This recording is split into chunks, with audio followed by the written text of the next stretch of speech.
వేల మందిని ప్రొఫెషనల్స్ గా మార్చిన ఇనోమాటిక్స్ తో మీరు కూడా మీ డ్రీమ్ కెరియర్ ని ఇప్పుడే స్టార్ట్ చేయండి.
మా నుంచి తప్పించుకోవటం అంత సులభం కాదు. నేను పరిగెత్తి అలసిపోయాను. ఏం కావాలి? నీ ప్రాణం అక్కర్లేదు, నీ ఆస్తి అవసరం లేదు. ఏదో అవసరానికి 2000 అప్పుడైతే చంపేపోతారని జీవాజీ. ఆయన అప్పు తీసుకున్న తప్పించుకుని తిరగాలి కానీ ఆపేసి మీకు అక్కడ పెట్టండి. కొత్త అప్పు ఇవ్వకూడదని. ఇదిగో వెంకీ, కావాలంటే నీకు ఇచ్చిన పాత బాకీ మర్చిపోతాను, నన్ను వదిలే. మీరు మమ్మల్ని వదలనా? మేము మిమ్మల్ని వదలలేమండి. మీ దగ్గర అప్పు తీసుకున్న నిజం మమ్మల్ని నీలా వెంటాడు. అందుకు నన్ను వెంటాడుతున్నారా? నన్ను అంతగా అయిపోలేదు. ఉండి లేదంటే మొత్తం లేకుండా పోతారు. ఇప్పుడు మీకు ఇస్తే జరిగేది అదే. ఇస్తే ఇవ్వండి, లేకపోతే మానేయండి, అంతేగాని శుక్రవారం పూట అశుభ మాటలు మాత్రం ఆడకండి. శుక్రవారం లేదు, శనివారం లేదు, అసలు వడ్డీ వ్యాపారం చేయడం లేదా? జీవాజీ, డిస్కషన్స్ అనవసరం. ఇప్పటికి 18,000 ఇచ్చారు, ఇంకో 2,000 ఇస్తే 20,000 రౌండ్ ఫిగర్ అవుతుంది. 2 రోజులు తిరిగి ఇచ్చేస్తాం. వీళ్ళకి ఇప్పుడు దాకా ఇచ్చింది 14,000 కదా, 18,000 అంటాడేమిటి పెచ్చనాయాలు? పడ్డాడు కక్కుర్తాడు. సంగతి మనకి తెలుసు. సరేనయ్యా, ఇదే నేను మీకు ఇచ్చే ఆఖరి అప్పు. మీరిచ్చిన ప్రతిసారి ఇలాగే అంటారు. తిని వచ్చిందని తగలేయకుండా ఊరికే వచ్చింది ఏంటి? అబ్బాయి ఏం లేదండి. జాగ్రత్తగా ఉపయోగించి పైకి రావాలయ్యా. సరే, ఈ 2,000తో 20,000 సంపాదిస్తారు. అదే కూర్చొని ఆలోచిస్తాం. ఆ జీవగాడు ఎప్పటికైనా జీవితంలో పైకి రావాలంటాడు. రోజు ఇంత పైకి వస్తాం తెల్లడికి. రే, మనం దొరికిన వాళ్ళ దగ్గర అప్పు చేసి తాగెత్తనం. ఇలా ఎన్నాళ్ళు పిచ్చేవాళ్ళు ఉన్నన్నాళ్ళు తెలిసిన వాళ్ళందరూ అయిపోయారు, ఇంకెవరు మిగిలారా? అందుకే నేను ఎప్పుడూ అంటూ ఉంటాను, సర్కిల్ బెంచ్ మని ఒక రెండో పెంచుకుందామన్నా ఎవడు కోఆపరేట్ చేయట్లేదా? మనం చూస్తేనే జంప్ అక్కడ. అరే వడ్డీ ఎంతైనా పర్వాలేదు, అప్పు ఏంట్రా అంటే ఒక ముందు రాడే. ముందుకు వస్తే వాళ్ళు వెనక్కి వెళ్తారని భయం. భయం భయం భయం, ఎక్కడ చూసినా భయం. ఎన్నాళ్ళు భయం? మనల్ని చూస్తే మనకే పరమ అసహాయం చేస్తుంది. మనకే కాదు, ఊళ్ళో వాళ్ళందరికీ కూడా అదే ఫీలింగ్. అందరూ డిగ్రీ 3 సంవత్సరాలు చదివి పాస్ అయితే మనం 6 సంవత్సరాలు చదివి పాస్ అయ్యాం. మరి ఉద్యోగం ఎవడి? ఉద్యోగాలు ఇవ్వక, అప్పులు ఇవ్వక, తాగేది ఎలాగా, బతికేది ఎలాగా? అరే మనం మాత్రం మనుషులం కాదా? మనకి కోరికలు ఉండవా? ఇప్పుడు మనం ఆలోచించాల్సింది అది కాదు, రేపటికి ఎవరిని చంపాలి. కాలనీలో ఎవరు సార్?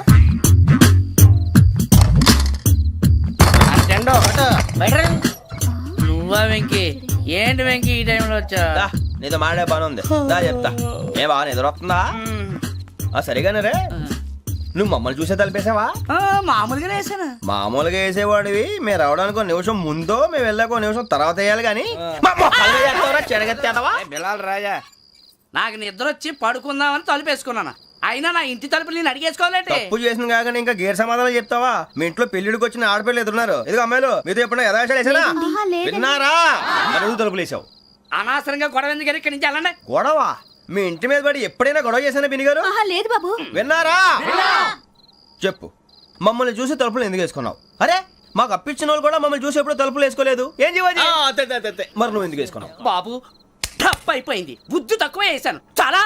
అంటే మా మోకాల మీద తలుపులు వేసామని ఒప్పేసుకుంటున్నావు? ఒప్పుకుంటున్నాను. సరే ఇప్పుడు చెప్పు, మా మొఖాల మీద తలుపులు వేసేంత తప్పు మేము ఏం చేసామరా?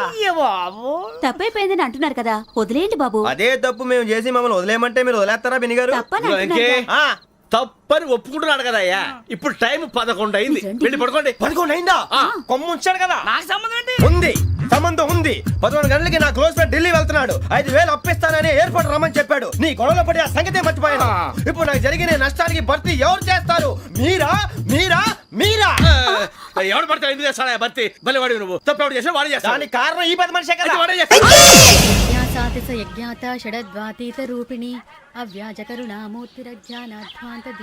బీరు రమ్ము కలుపుకూడదు, తలకే పట్టేసింది. ఏంటే చదువుకుంటున్నావా? చదువుకో దేనైనా వెనక్కి తీసుకురావాలం కానీ పోయిన కాలం వెనక్కి తీసుకురావడం ఎవడి వల్ల కాదు. టైం విలువ గురించి నువ్వు మాట్లాడడం నువ్వు ఎలా పోతే నాకు ఎందుకులే. ఏమ్మా నీ పూజ అయిందా? తలకే పట్టేసింది, కాస్త మజ్జిగుంటే ఇవే. మా నాయనే అందరూ పొద్దున్నే లేచి టీలు కాఫీలు అడుగుతుంటే నువ్వు మాత్రం మజ్జిగ అడుగుతున్నావురా. కాఫీలు టీలు తాగే స్టేజ్ వాడు ఎప్పుడో దాటిపోయాడు. రాత్రి తాగింది దిగాలంటే మజ్జిగే తాగాలి. నువ్వు తల దించుకోవడం ఎందుకురా? నీలాంటి యదవనగానందుకు నేనే దించుకోవాలి తల. రాత్రి సుబ్బారావు గారి ఇంటి మీద గొడవకి వెళ్ళేవంటగా. అలా చెప్పాడు మీకు? ఏ మళ్ళీ గొడవ కెడతావా? నీ దెబ్బకు భయపడి రాత్రి తలుపులు తీసి పడుకున్నారంట. తెల్లారగా టైంట్లో దొంగలు పడ్డారు. ఆడింట్లో ఉందిలేండి, పట్టుకుపోవడానికి అక్కడ కూతురు తప్ప. ఎన్నాళ్ళు ఇలా బేవర్స్గా తిరుగుతావురా? ఇన్నాళ్ళని ఏం ఫిక్స్ అవ్వలేదండి. చిచి నాన్న అమ్మా కంబైన్ స్టైల్స్ కి ఫ్రెండ్స్ ఇంటికి పిలుద్దాం అంటే వీడికి భయపడి ఎవరు రావడం లేదు. నేనే చేశానే. వాళ్ళ వంక అదోలా చూస్తున్నావంట. ఆ గొప్ప ఫిగర్లని అదోలా చూస్తాను, ఏదో మోహాలు వేసుకొని. చదిగా ఆ గొంతు ఆ వాలకం చూడలేకపోతున్నాను రా బాబు. చిన్నప్పుడు వచ్చి నా అలాగే ఉన్నావు, తెగ ముడిచిపోయారు. ఇప్పుడు నచ్చట్లేదు నాన్నగారు మీకు? నేను యదవలతో డిస్కస్ చేయను. నేను చేస్తాను. మీరు చెప్పదలుచుకుంది ఏమిటో చెప్పండి. ఇంకా చెప్పేదే ఉంది. నువ్వు ఇలా గాలికి తిరుగుతుంటే నేను తిండి పెట్టలేను. నాన్నగారు ఇప్పుడు శుక్ర మహాదశి 4వ పాదంలో ఉంది. నేను ఇప్పుడు ఏం చేసినా కలిసి రాదు. శనిగారు సెంటర్ లో కాసేసి నన్నే చూస్తాడంట. వాడు అలా సైడ్ అయిపోయి నేను ఏదో అవుతాను కదా, మీరు కంగారు పడకండి. ఇవన్నీ ఆ జగదాంబ చౌదరి గారు చెప్పాడా? వా జేసీ గారిని గాడు గిడు అనకండి బాబు, మీకే మంచిది కాదు. అబ్బా ఊరుకోండి, ఎవరి నమ్మకాలు వాళ్ళవి. ఎరా ఇంతకీ ఆ శనిగాడు సైడ్కి ఎప్పుడు వెళ్తాడంట? నేను పోయా. నువ్వు సెంటర్ లోకి రావాలమ్మా. మరి ఆ గురువు సెంటర్ లోకి ఎప్పుడు వస్తాడంటావు? అవన్నీ మనకి తెలుస్తాయి అంటే జేసీ గారు తెలుస్తాయి. నాన్నగారు ఒక 1000 రూపాయలు ఇవ్వండి, దక్షిణ నుంచి అన్ని అడిగేసి వస్తాను. ఎదిగిన కూతురు గుండెల మీద కుంపటైతే నీలాంటి బేవార్స్ కొడుకు క్లైమోర్ మైన్స్ లాంటి వాడు దరిద్రుడా. ఆ జేసీ గారు పోయాక వీడు నేను అమ్మ నువ్వే ఫీల్ ఓకే. ఆయన కావాలని అంటున్న మాటలు కాదు, ఆయన దేవుడు. కానీ ఆ శనిగాడు ఆడి కాన్సన్ట్రేషన్ అంతా నా మీదే పెట్టేశాడు. మరి ఇప్పుడు ఎలాగరా నాన్న? ఆ పని మీద డబ్బులు అడుగుతుంటే నిసుక్కుంటున్నాడు. పోనీ నువ్వేనా ఇవే? నా దగ్గర కూడా లేవురా. తెలుగు భాషలో నాకు నచ్చని ఒకే ఒక్క పదం లేదు.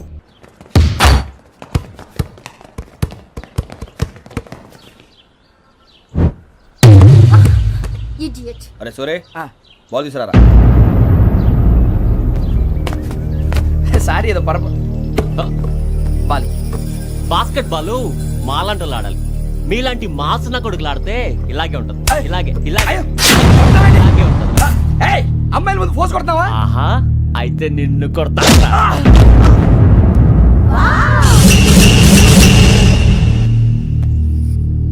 వాడు అమ్మాయిలు ఉన్నారని చూడరా ఎరా రెచ్చిపోతున్నాడు. బాస్కెట్ బాల్ మీ వాడి ఆట కానీ మీలాంటి మాసోళ్ళు ఆడే ఆట కాదంటున్నాడు రా. రే ఇంత ముందు 2-3 సార్లు కూడా ప్రతి విషయంలో జోక్యం చేసుకుని మన వాళ్ళు కొడుతున్నాడు రా. వాడిని ఏదో ఒకటి చేయాలరా, వాడిని వదలొద్దు.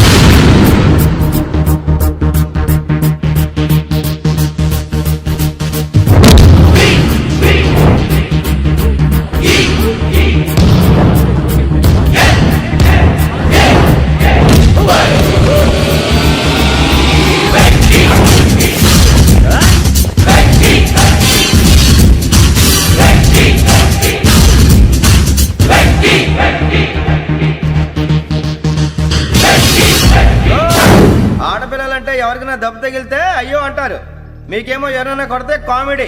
కొట్టిన వాళ్ళు మీ దృష్టిలో హీరోలు. ఇప్పుడు నేను పచ్చడిగా కొడేస్తాను, నేను హీరోని అయిపోతానా? ఏంట్రా రెచ్చిపోతున్నావు? మాకు ఛాన్స్ ఇవ్వా? అసలు వచ్చిందే నీకోసం. మా ఓటు బ్యాక్గ్రౌండ్ తెలియక ఆడమే చేసావు. ఇప్పుడు నీకు అప్పుడు అయిపోతున్నా రే. వాడి బ్యాక్గ్రౌండ్ సరే, అసలు నీ బ్యాక్గ్రౌండ్ ఏంట్రా?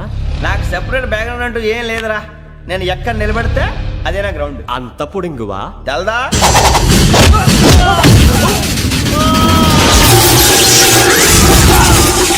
ఎవ్వా మన మామిడి కొట్టినప్పుడు వావ్ అన్నారు, ఇలాగే ఉంటుంది.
వెంకీ ఇందాక నేను కొట్టినప్పుడు నీకే అనిపించిందిరా?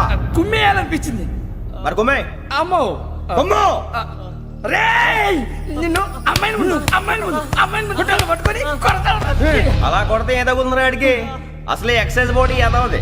తప్పు చెప్తాను, కొడితే మడతడిపోవాలి. మాస్తో పెట్టుకుంటే మడతడిపోద్ది. ప్రపంచంలో ప్రతి వాడు ఏదో పని చేసుకుంటున్నాడు, మనం తప్ప. మా కాంట్రాక్టర్ తో చెప్పి పని ఏదైనా ఇప్పించరా? ఎలాంటి పనులు మేము చేయం. డిగ్రీలు బిఏ, నేను ఎంఏ. ఇలా ఇచ్చాడేంట్రా? అయ్యి బాబోయ్, ఇంకేమైందిరా? మడతాడిపోయిందిరా బాబు.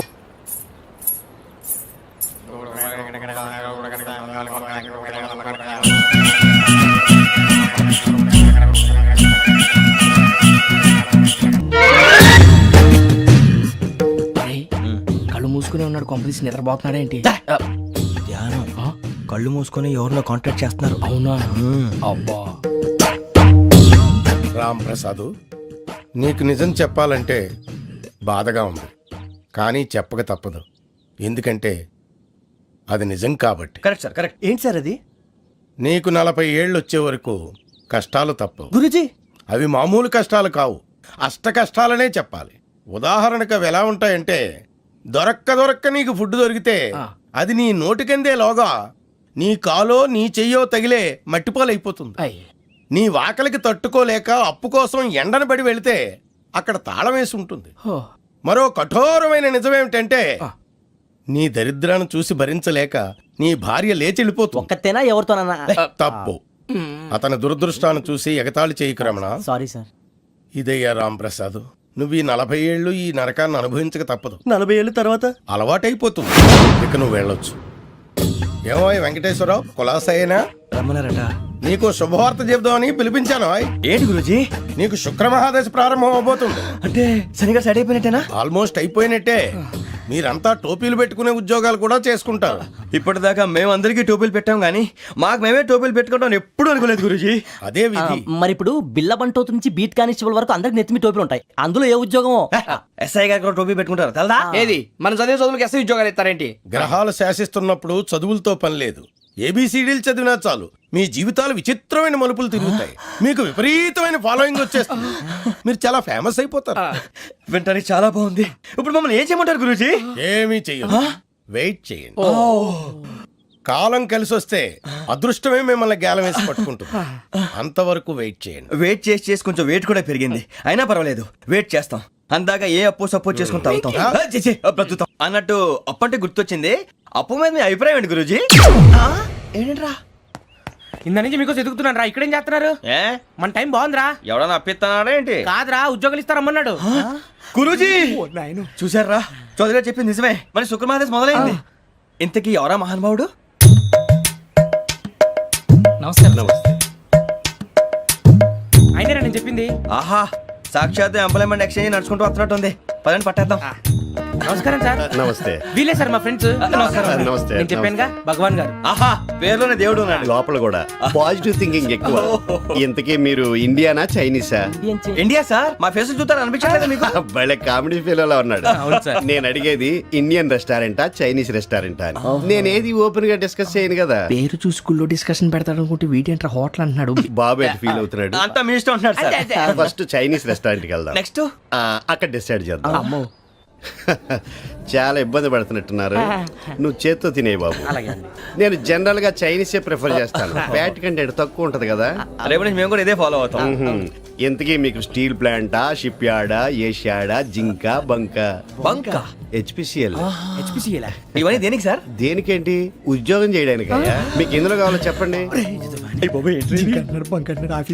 నేను అమలపోతున్నారా? ఏంటయ్యా డిస్కషన్స్?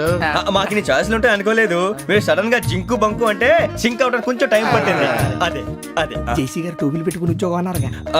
వీటిలో టోపులు పెట్టుకునే జాబ్లు ఎక్కడ ఉన్నాయండి? అన్నిటిలోనే ఉంటాయి, వాటిలో కూడా ఉంటాయి. వాచ్మెన్ ఉద్యోగం కావాలా? ఇంతకీ మీరు అనే జాబ్ లేండి సార్? నేను చెప్పేది టోపులు పెట్టుకునే ఉద్యోగం కాదు, టైల్ కట్టుకునే ఉద్యోగం. అది టైల్ కట్టుకోవటం మాకు రాదు. వాళ్ళు కడతారులే. ఇంతకీ మీకు జిఎం కావాలా కావాలనా ఏజిఎం కావాలనా అట్లా పిలుస్తున్నాడు చూడు బాబు. జిఎం అడిగితే ఎలా ఉంటుందంట? ఏజీఎం అంటే వింటానికి కొంచెం పెద్దదిగా ఉంది. ఏజీఎం ఇప్పించండి సార్. అనుకున్నాను నువ్వు ఇది అడుగుతావని. జిఎం అంటే జనరల్ మేనేజర్, ఏజిఎం అంటే అసిస్టెంట్ జనరల్ మేనేజర్. తూచండి, మాకు జిఎంఏ కావాలి సార్. అది సరే కానీ భగవాన్ జీ, ఈ ఉద్యోగాలకి టోపులు పెట్టుకుని వెళ్ళొచ్చా? నీ ఇష్టం వచ్చినట్టు వెళ్ళొచ్చమ్మా. అయితే నాకు జింక్లో నాకు స్టీల్ ప్లేట్ నాకు బంకులో గానీ. కన్ఫ్యూజ్ చేయగానే ఆయన్ని అందరికీ ఒక చోట ఇప్పించండి సార్, కలిసి పని చేసుకుంటాం. జీతం ఎంతండి? 30,000 అంటే 40,000. వడ్డీ ఎంత? అప్పు కాదయ్యా, నీకు ఇచ్చే జీతం. అంటే తిరిగి ఒక్కలేదా? ఫ్రస్ట్రేషన్ లో ఉన్నట్టున్నాడు. అవునండి. నువ్వు ఇచ్చిన వాళ్ళు తీసుకోరు. మాకు అవసరం కూడా అదే. అంతేకాదు ప్రతి నెల గ్రాట్యుటీ, పిఎఫ్, సిఎఫ్. బియ్యం కూడా సార్? ఏ నువ్వు యాక్ట్ చేస్తావా? భగవాన్ జీ, మీరు ఇదంతా ఎందుకు చేస్తున్నారు? ఊరికే మాత్రం కాదు, నేను మంచోడని చెప్పి నా కారు పెట్రోల్ లేకుండా వెళ్తుందా? వెళ్దాం. నేను ఇచ్చుకోవాల్సినవి ఉంటాయి కదా. కదా. ఇలా చూడు, అందుకని ఉద్యోగానికి వాళ్ళ ఆకారం తీసుకుంటా. మా గెటబుల్ చూసి మీరు అపార్థం చేసుకుంటున్నారు. మాకంత పొజిషన్ లేదండి బాబు. ఓ నలుగురు కలిసి ఉద్యోగం చేసుకోవచ్చా? మీ దరిద్రం నాకు అర్థమైంది. థ్యాంక్స్. మీ నలుగురు కలిసి ఓ 1,00,000 రూపాయలు ఇవ్వండి చాలు. నేను